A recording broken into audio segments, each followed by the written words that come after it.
성탄절의 의미는 죄와 허물로 말미암아 죽을 수밖에 없는 인간들을 위해서 성자 하나님이신 예수 그리스도께서 이 땅에 태어나심을 기념하는 절기입니다. 그러므로 우리가 인사할 때 메리 크리스마스 하는 것은 즐거운 성탄절입니다, 찬양합시다 하는 의미가 있습니다. 여기서 크리스마스라고 하는 뜻은 합성어로 그리스도와 마스의 합쳐진 말로 우리를 구원하러 오시고 그리고 이 땅에 태어나신 예수 그리스도를 축하하고 예배합니다 라고 하는 뜻이 있습니다. 오늘 여러분들은 바로 메시아이신 예수 그리스도께서 탄생하신 날을 축하하고 기념하기 위해서 이 예배를 드리고 있는 것입니다.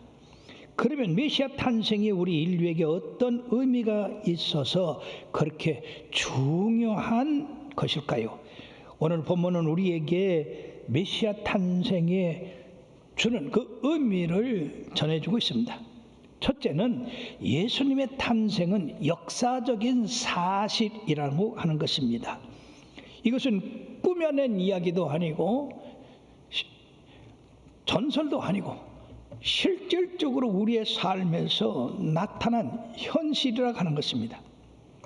누가는 바로 예수님의 탄생하신 그 역사적인 사실을 잘 기록하고 있는데 바로 그 당시 로마는 세계를 지배하고 있던 나라입니다. 그 로마의 황제 가이사 아구스토가 영을 내려서 천하로 호적하라고 명령하셨는데 바로 이 유대 나라가 로마의 속국이었기 때문에 이 유대의 총독이 구레뇨였었습니다.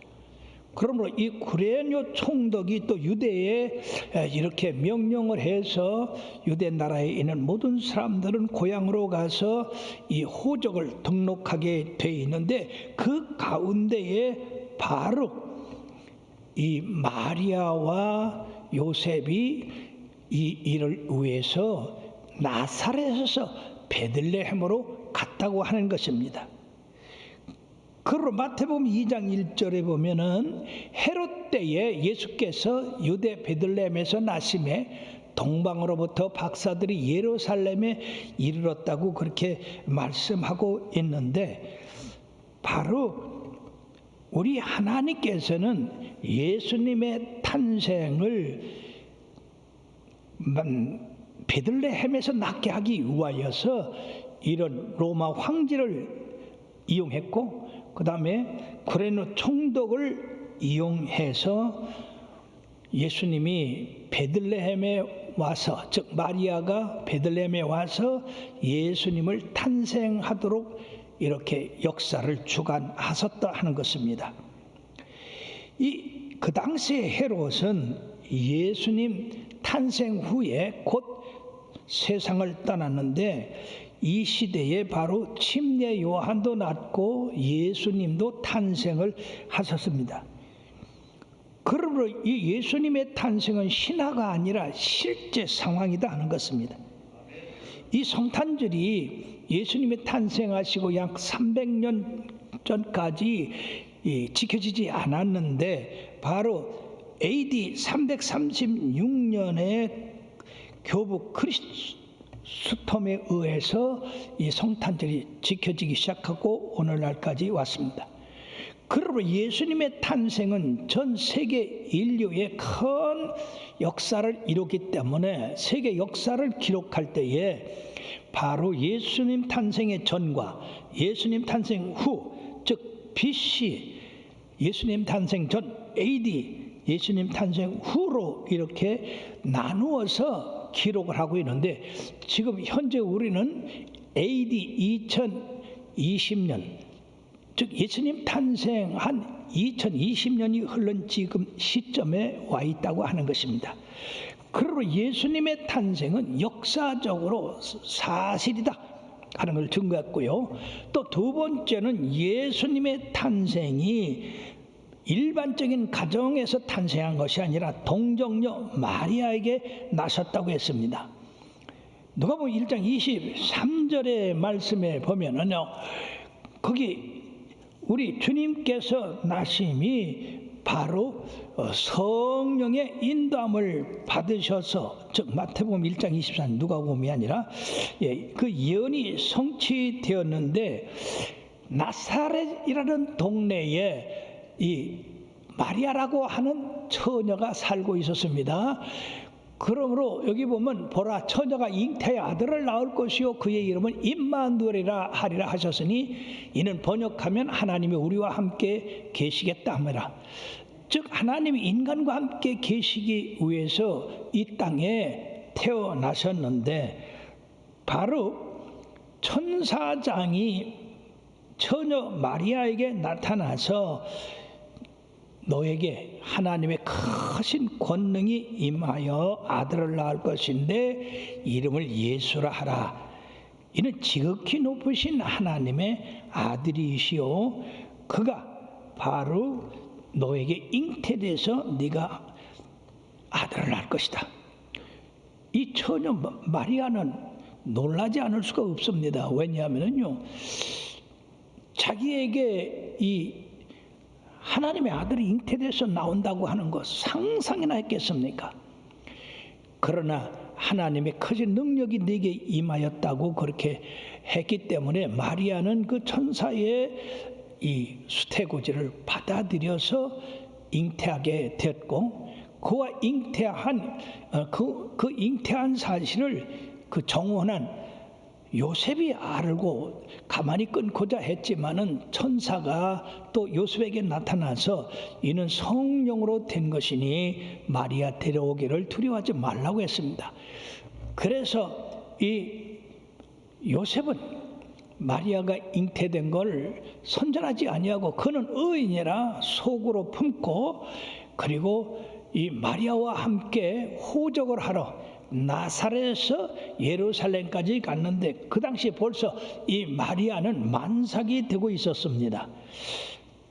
그 만삭된 몸을 이 요셉은 데리고 나사렛에서 베들레헴까지 적어도 120km에서 150km 되는 그 길을 걸어서 그들의 고향인 베들레헴에 도착했을 때, 마침 마리아가 해산할 그런 기미가 보여 어떤 여관이나 또 어떤 가정을 선택해서 그 장소를 빌리려고 했지만은 사람들이 너무나 많이 왔기 때문에 해산할 장소가 없었습니다. 그러로 찾다가 그만 들에서 양치는 그 목자들의 동굴을 빌려가지고 그 동굴에서 아기를 낳아가지고 말구에 눕히고 천으로 둘둘 말아서 놓았던 것입니다. 기막힌 일은 지극히 높으신 하나님의 아들이 이 땅에 오실 때 왕궁으로 오시지 아니하시고 어떤 재벌의 가문에 오시지 아니하시고, 그리고 권세 있는 자의 그런 자녀로 오지 아니하시고, 어찌하여 짐승의 우리 가운데 탄생하셨겠습니까? 고린도후서 8장 9절 말씀에 보면 우리 주 예수 그리스도의 은혜를 너희가 알거니와 부요하신 이로써 너희를 위하여 가난하게 되심은 그의 가난함으로 말미암아 너희를 부요하게 하려 하심이라. 가난한 우리들에게 부유함을 주시기 위해서 이렇게 가난하게 태어나셨다는 것입니다. 우리 주님의 이러한 놀라운 탄생은 우리들로 말미암아 감격하고 감사하지 않을 수가 없습니다. 우리 주님의 생애 원리에서도 가난한 자, 빈천한 자, 낙심된 자, 비천한 자를 위해서 위로해 주시고 소망을 주시기 위해서 주님께서 그런 원리로다가 역사를 하셨는데, 특히 광야에서 굶주린 수많은 사람들을 긍휼히 여기셔서 그들에게 먹을 것을 주시는데, 떡 5개 물고기 2마리밖에 없는 그것을 축사하셔서 5,000명이 먹도 남는 그런 일을 행하셨으며, 또 그 많은 사람들 가운데 4,000명도 그렇게 하셨습니다. 이렇게 주님은 부유하신 자로서 가난하게 되셔서 이 땅에서도 풍부하게 사실 수 있습니다만은 어렵게 사신 그 이유는 바로 가난한 자들을 부유하게 하시고 없는 사람들을 위로하시고 천한 자들을 갖다가 용기를 주시기 위해서 오셨는데 주님은 가진 것이 아무것도 없었습니다. 마태복음 8장 20절에 볼 것 같으면은 바로 여우도 굴이 있고 공중의 새도 거처가 있으되 인자는 머리 둘 곳도 없다고 하셨습니다. 온전히 인류를 위해서 다 내주셨던 것입니다. 그런가 하면 십자가에 달려 돌아가신 후에 장사될 곳이 없어서 아리마대 요셉의 그 무덤을 빌리기까지 하셨던 것을 우리가 봅니다. 왜 이처럼 우리 예수님은 역사 속에서 오실 때 얼마든지 부유하고 강하고 능력 있는 그런 사람들에게서 자손으로 태어날 수 있지만은 가난하게 오셨다고 하는 것, 이거는 역사적인 사실이라 하는 것입니다. 두 번째는 동정녀 마리아에게서 나셨다고 하는 겁니다. 여러분, 여자 혼자 아이 낳는 거 보셨습니까? 세상에는 그런 일이 없습니다. 마태복음 1장 23절에 보면은 바로 우리 예수님께서 동정녀 마리아에게 나셨다고 하고 그 이유는 우리들과 함께 하시려고 행했다고 하는 말씀을 드렸습니다. 즉, 이 마리아는 처녀의 몸으로서 가말리엘 천사장이 그에게 나타나서 네가 잉태하여 아들을 낳을 것인데 바로 그 이름을 예수라 하라. 이는 지극히 높으신 자의 아들이라. 너는 할 수 없지만 성령이 네게 임하셔서 지극히 높으신 하나님의 능력이 너를 덮으리니 아들을 낳을 것이다. 그 이름을 예수라 하라. 그렇게 말씀을 하셨습니다. 그 이름을 예수라 하는 것은 저가 모든 자의 죄인의 죄를 속하여 주실 것이라고 하는 이름입니다. 마리아는 처음에는 어찌할 줄 몰랐지만은 나는 남자를 알지 못하는데 어찌 이런 일이 있으리요. 그러나 이 하나님의 말씀을 순종해서 그 말씀이 그대로 제게 이루어지다라고 받아들였습니다. 그러므로 마리아는 참으로 여인 중에 존귀한 자가 되었던 겁니다. 자, 이처럼 호적하러 요셉과 함께 베들레헴, 자기의 그 고향 다윗의 고향에 이렇게 가게 되었을 때에 해산하게 됐습니다. 얼마나 이 젊은 총각과 마리아가 당황했겠습니까? 그렇지만은 이 하나님께서 이처럼 말구요에라도 그들을 용납할 수 있게 해주셔서 탄생하게 하셨는데, 이런 마리아의 동정녀 탄생을 통해서 우리는 다시 한번 역사의 주관자이시고 하나님의 섭리에 대해서 놀라움을 금치 않을 수가 없습니다. 왜냐하면요, 창세로부터 인간 타락에서 시작한 이 메시아가 처녀의 몸에서 태어날 것을 예언하시고 그 후에 계속해서 역사 가운데에 많은 선지자들을 통해서 메시아가 탄생할 거라고 하는 것을 예언했는데, 바로 그런 예언이 이 마리아에게서 이루어졌다고 하는 것.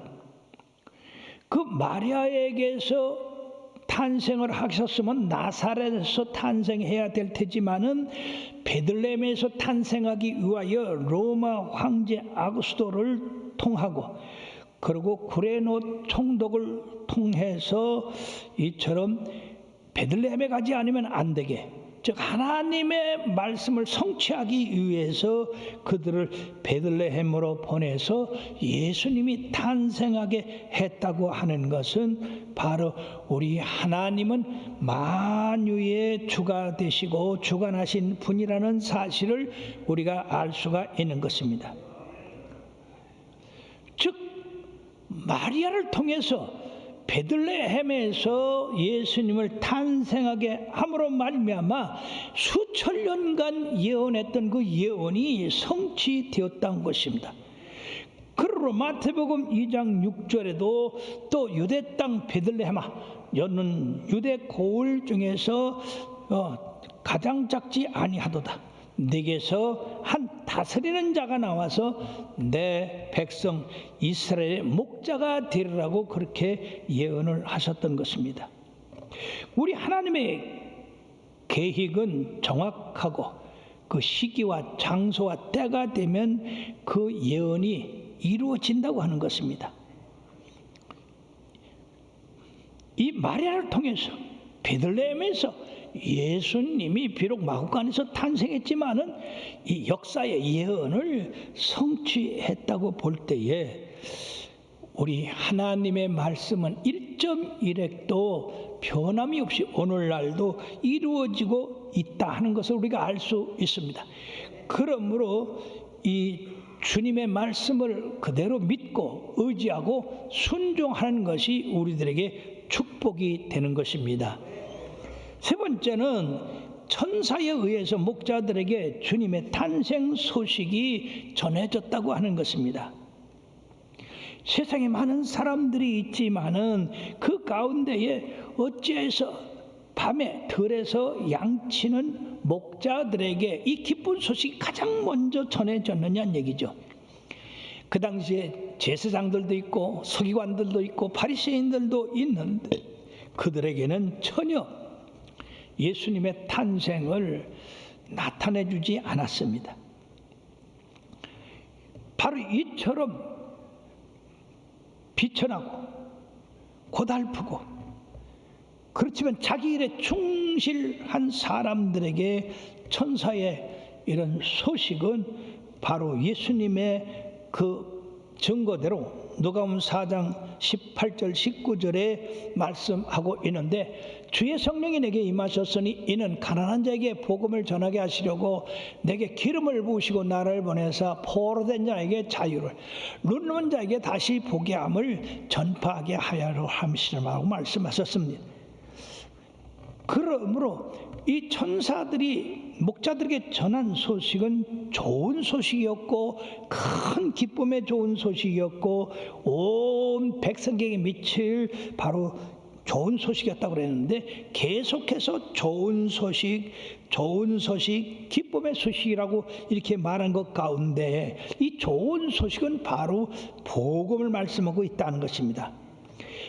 특별히 예수 그리스도를 통하여 구원의 기쁨의 소식이 전파되게 됐다고 하는 것이고 큰 기쁨의 좋은 소식은 바로 하나님께서 독생자의 희생을 통해서 죄의 문제를 해결해 주실 것을 말씀하고 있다는 것입니다.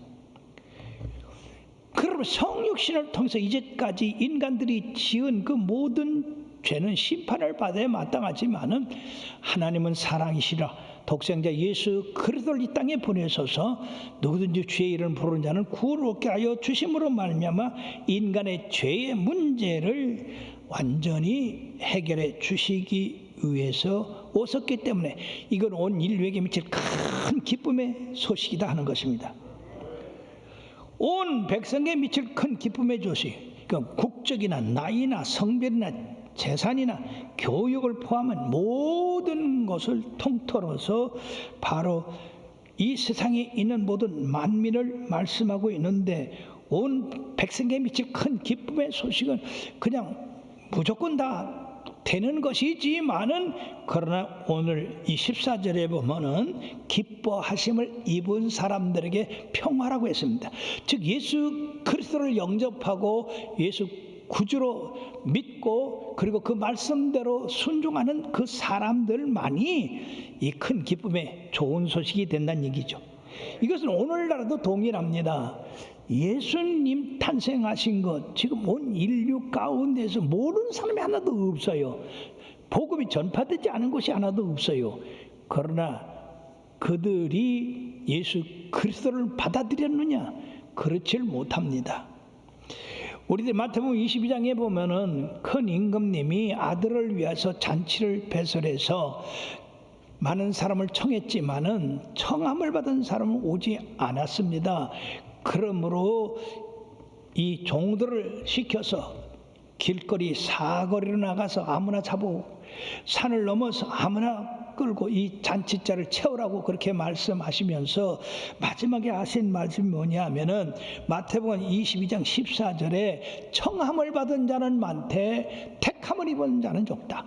만민을 구원하러 오셨지만은 그 구원받은 사람은 적다 그 말이에요. 이 얼마나 안타까운 일입니까?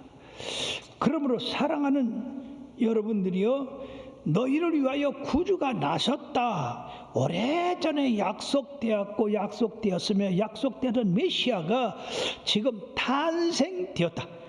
약속은 성취되었다. 다윗의 동네에 구주가 나섰으니 곧 그리스도 구주시라고 했습니다. 여기 구세주는 메시아를 의미하는 것으로서 기름을 부음을 받은 자, 예언자, 대제사장, 영원한 왕을 의미하고 있습니다. 근데 그분이 어떻게 해서 강보에 쌓여 구유에 누워 있게 됐느냐? 이것은 하나님의 뜻이었습니다. 인간의 뜻이라면 절대로 그렇게 하지 않았을 것입니다. 그것을 표적 삼아서 가난한 자, 빈한 자, 천대받는 자, 슬픈 자, 낙심된 자를 위로하시고 소망을 주시기 위해서 오셨다고 하는 것을 강조하기 위해서 그렇게 되신 것입니다. 실질적으로 예수님의 생애에서 그런 삶을 사셨습니다. 세상에 아무리 가난하더라도요, 아이를 낳아서 구유에 누일 사람이 누가 있겠습니까? 따뜻한 안목이라도 아랫목이라도 갖다 누죠. 그러나 우리 예수님은 이처럼 하나님의 아들이시지만 낮고 천한 자리로 오셔서 낮고 천한 그 사람들로부터 높고 높은 사람까지 다 구원하시기 위해서 오신 것입니다. 넷째 번째는 천군 천사의 찬송입니다. 여러분이요, 천사가 이 베들레헴 근처에서 양을 치는 목자들에게 예수님의 탄생을 알려주신 다음에 곧바로 하늘에 천군과 천사가 함께하여서 지극히 높은 곳에서는 하나님께 영광이요, 땅에서는 기뻐하심을 입은 자들에게 평화라고 했습니다. 사랑하는 여러분, 얼마나 예수님의 탄생이 하늘에서 땅에서 이처럼 기뻐하는 역사가 나타나고 또 우리 인간들에게 큰 기쁨이 되고 하나님께 영광이 됐으면 그렇게 천군 천사가 나타나서 찬양을 하겠습니까? 이사야서 49장 13절에 보면 하늘이여 노래하라, 땅이여 기뻐하라, 산들이여 즐거이 노래하라. 여호와께서 그의 백성을 위로하셨은즉 그의 고난당한 자를 긍휼히 여길 것이라고 말씀하고 있습니다. 참으로 이 천군 천사들의 찬양 소리가 얼마나 우렁차고 웅장하고 아름답고 크게 퍼졌겠습니까? 많은 그 찬송 소리를 들은 사람은 바로 이 틀의 목자들이었고 이 마곡간에 있는 마리아를 비롯한 요셉과 그리고 마곡간 주인 정도밖에 없었다고 하는 거, 이게 인간의 슬픔입니다. 사랑 여러분들이요, 천군 천사들의 노래를 듣는 영감이 있게 되기를 바라겠습니다. 그러면 하나님께 영광이 되는 이유는 뭐냐? 하나님의 영원하신 신성과 영광이 그리스도 안에 충만히 임하여 있기 때문에 예수님을 본 사람은 하나님을 본 사람과 같다고 하는 것입니다. 우리가 로마 백부장 예수님이 자기 집에 들어오는 것을 감당할 수가 없다고 하는 그 말, 보통 믿음이 아닙니다. 뿐만 아니라 예수 그리스도를 통한 구원의 역사가 믿는 사람으로 말미암아 제사함 받은 사람들이 찬양하고 경배하고 하나님 앞에 영광 돌리게 되었으니 바로 우리 하나님 앞에 영광이 되는 것입니다.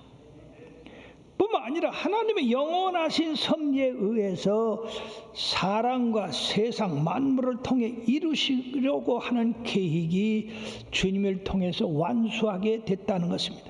예수님이 십자가야 상에서 7원을 말씀하실 때 내가 다 이루었다고 하는 그 말씀하셨는데, 그것은 하나님의 계획이 이 땅에 다 이루어지게 됐다고 하는 것입니다. 그렇기 때문에 우리 하나님께는 영광이다. 땅에서는 왜 평화냐? 이 땅에는 진정한 평화가 없었습니다. 인간이 죄를 지음으로 말미암아 하나님과 원수되었습니다마는 이 원수되었던 것을 예수님의 십자가의 그 대속의 은총으로 말미암아 구속받은 백성들이 하나님과 직접 교류할 수 있는 그러한 화해가 이루어졌기 때문에 바로 이 땅에 기뻐하심을 입은 사람들에게 평화가 되는 것이요, 또 인간과 인간 상호 간에 막혔던 것이 그리스도의 이 사랑으로 무너지게 됐기 때문에 바로 죄악을 속하게 되고, 그리고 인간이 서로 화목하게 되었기 때문에 인간에게 평화입니다. 그러므로 예수 그리스도의 탄생은 하나님 앞에 굉장한 영광이 되고 천군 천사들에게도 기쁨이 되고 이 땅에 구원받은 백성들에게도 한없는 기쁨과 영광이 되는 것입니다. 다섯 번째는 동방 박사들의 경배입니다. 동방의 어느 나라인지는 모르지만 멀고 먼 나라에 있는 이 높은 박사들이 하늘의 별을 보고 유대인의 왕으로 나신 이가 누구냐, 우리가 멀리서 경배하러 왔다고 했습니다. 사랑하는 여러분, 이들은 바로 궁정에서는 예수님을 찾지 못했지만은 베들레헴 낮은 구유에서 예수님을 찾고 그들이 기뻐하고 기뻐했다고 했습니다. 그 먼 데서 와서 메시아를 봤으니 얼마나 기뻐했겠습니까? 그들은 미리 그 영광의 왕을 위해서 황금과 유향과 모략을 준비하고 온 그 선물을 주님 앞에 내려놓고 그리고 경배를 했어요. 황금은 우리 예수님은 만왕의 왕이 되신다는 얘기요, 유향은 바로 대지생이 되신 얘기요, 그리고 모략은 예수님이 우리의 죄를 위해서 십자가에 못 박는 고난을 의미하는 것입니다. 이 놀라운 예물에 대한 그 상징적인 예언이 그대로 이루어졌는데, 결론적으로 우리들이 이 말씀에서 여호와 하나님은 역사의 주인공이 되신다, 하나님이 행하고자 하시는 것을 그 선지자들에게 미리 얘기하지 않고는 행함이 없다고 하신 것처럼 반드시 하나님의 말씀은 더딜지라도 기다리라고 말씀하셨습니다. 그러므로 수천 년 전부터 인간이 타락한 그 순간부터 여자의 후손이 나올 것을 예언하셔서 이 선지자를 통해서 그 예언한 예언이 바로 동정녀 마리아를 통해서 이루어졌다고 하는 것입니다. 그러므로 이 예언 중에 한 가지가 남아 있습니다. 그것이 뭐냐면은 예수님이 다시 오신다고 하는 겁니다. 지금 예수님의 탄생은 어린 나이로 이렇게 탄생하셔서 십자가의 못을 박히시고 대속하기 위해서 오셨지만은 이제 다시 오실 예수님은 심판해 주러 오신다고 하는 사실을 잊어서는 안 됩니다. 그러므로 우리가 예수님의 말씀대로 열심히 순종하고 믿고 행함으로써 주님이 어느 때 오신다 할지라도 우리가 주님을 예비하고 환영할 수 있는 그런 자녀들이 되어야 될 줄 믿습니다. 예루살렘의 시므온이라고 하는 그 제사장이 성령으로 메시아를 보기 전까지 죽지 아니하리라 사모하고 기다려서 예수님 만났잖아요. 안나 선지자는 세상에 90세가 넘고 100세가 넘은 그 시간에도 예루살렘을 성전을 떠나지 아니하고 주야로 금식하며 하나님을 섬겼더니 바로 예수님 탄생을 맞이할 수가 있었습니다. 그러므로 우리들도 깨어 기도하고 준비하고 있을 때 주님을 맞이해서 우리가 그 영원한 하늘나라로 올라가게 될 줄 믿습니다. 우리는 이 예수님의 탄생에서 대조되는 사건들을 볼 수 있습니다. 즉 가장 높은 하늘에 계신 하나님의 아들이 가장 낮은 말구에 태어나셨다고 하는 것입니다. 겸손하지 않고는 안 된다고 하는 것을 의미하고 있습니다. 뿐만 아니라 예수님이 탄생하신 소식을 가장 낮고 천한 목자들이 알고 가서 경배를 하는데, 반면에 세상에서 가장 학문적이고 높은 박사들이 별을 보고 와서 또 예수님께 경배했다고 하는 겁니다. 그러므로 예수님께는 가장 낮은 자서부터 가장 높은 자까지, 못 배운 자부터 배운 자까지, 그리고 가까운 데 있는 곳에서부터 먼 곳에 있는 곳까지 모든 인류가 경배하고 찬양해야 할 주님이시라고 하는 의미가 있습니다. 그리고 예수님의 탄생을 하늘과 땅이 기뻐하고 즐거워하는데 악한 세력이 있습니다. 예수님의 탄생을 기뻐하지 아니하고 시기하고 질투해서 죽이려고 하는 헤롯이 있습니다. 이 헤롯은 자기 외에 누가 왕이냐? 그 왕으로 난 사람을 내가 죽여야 되겠다. 그래서 이 박사들의 소식을 듣고 당신들이 그 메시아를 만나면 나에게도 와서 알려주면 나도 가서 경배하겠다. 그러나 이 속에는 간악한 그런 계략이 있는데, 그건 뭐냐? 예수님을 경배하려고 한 게 아니라 죽이려고 했다 그 말이에요. 오늘날도 이렇게 헤롯 같은 이런 간사고 간악하고 악한 꾀를 펴는 사람들이 많이 있어요. 마귀 사탄입니다. 마귀 사탄의 조종을 받는 이 권세자들입니다. 예수님이 태어나셨을 때에 낮고 천한 자들은 기쁘고 즐거워서 예수님께 가서 경배했는데, 이 높은 헤롯을 비롯한 사람들은 예수님을 죽이려고 혈안했습니다.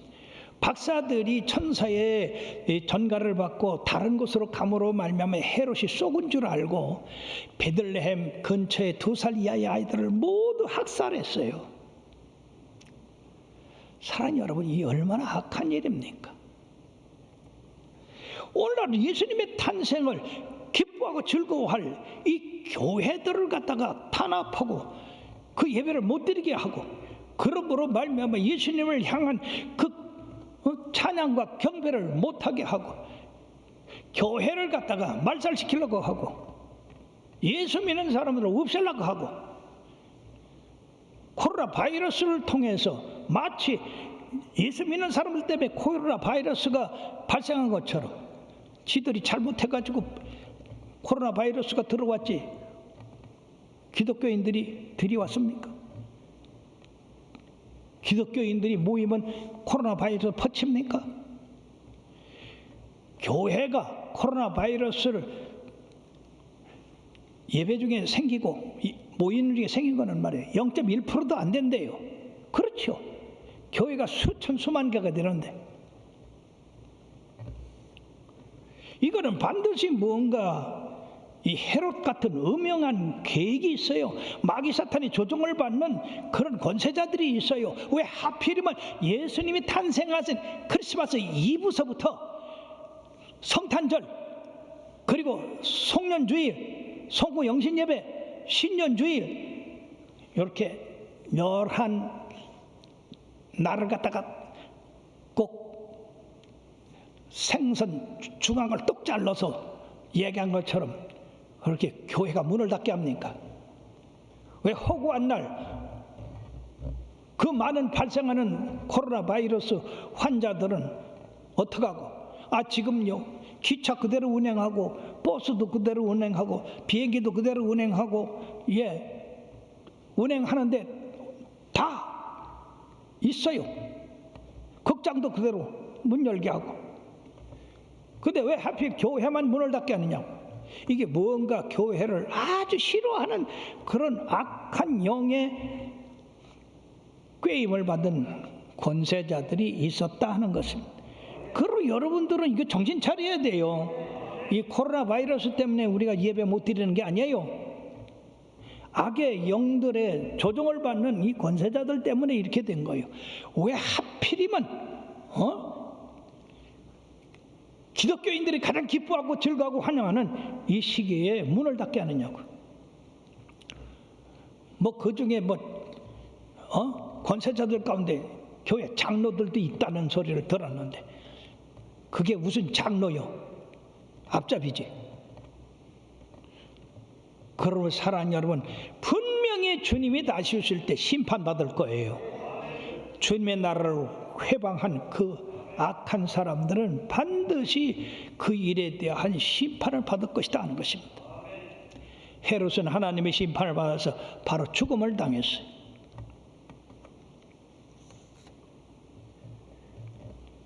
끝으로 놀라운 것은 그 많은 사람들 가운데서 계시받은 사람만이 주님을 탄생한 것을 알고 환영했다는 것입니다. 이 들에 양치는 목자들 천사가 계시해 주지 않았으면 어떻게 알겠어요? 천사가 계시해 줬어요. 저 먼 곳에 있는 동방 박사들, 하늘의 별이 계시해 주지 않았으면 어떻게 유대 땅에 왕으로 나신 이를 경배하러 왔겠습니까? 오늘날도 마찬가지입니다. 예수님 재림하실 때에 예수님 환영하고 맞이할 사람들은 성령의 계시를 받은 사람들만이 예수님을 영접할 수 있다는 사실을 잊어서는 안 돼요. 그리고 평상시에 여러분들이 성령님을 인정하고 환영하고 그 말씀 잘 지켜서 행하면 성령님이 이 천사를 통해서 목자들에게 가르쳐 줬듯이, 별을 통해서 박사들에게 가르쳐 줬듯이 여러분들에게 가르쳐 주실 것입니다.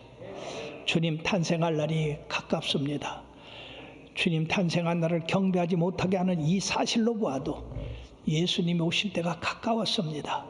그러므로 여러분들이여 이 일을 통해서 더 깨어 기도하고, 그리고 악한 마귀의 괴계에 대해서 분을 품고 그 믿음으로 그들을 물리치며 우리 주님 오심을 진정으로 환영하고 준비하는 여러 성도님들 되고 몸된 교회 되고 그리고 모든 기독교인들이 되기를 주의 이름으로 축원합니다.